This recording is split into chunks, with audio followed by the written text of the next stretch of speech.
What we heard yesterday was that the border adjustable tax is now going to be dropped by the Republicans. They saw this as the best way or the essential step needed towards uniting efforts to amend the tax code here.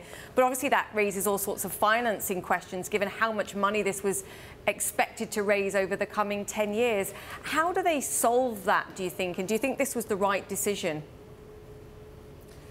I don't know if they solved that, and it's made a little more complicated by the fact that they did not pass health care because, as you know, there's a sizable group of Republicans who really want to repeal the tax increases that were in Obamacare.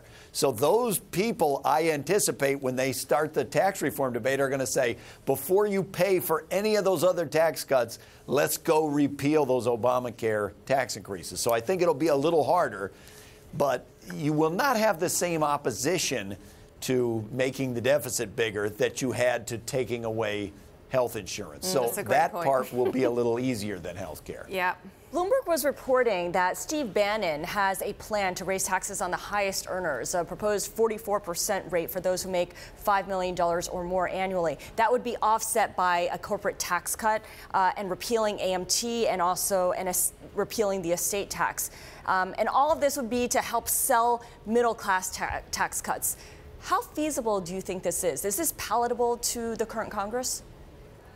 You know, it's an interesting idea if they propose such a thing. I kind of would be surprised because Republicans have generally not supported that. The only thing I would observe, and I saw that report on Bloomberg, the only thing I would observe is that raising taxes modestly on incomes above $5 million does not raise anything like the kinds of revenue that would be required to repeal the AMT, cut the corporate income tax, or have a massive middle-class tax cut. So I think that sounds a little more like a window dressing type of thing.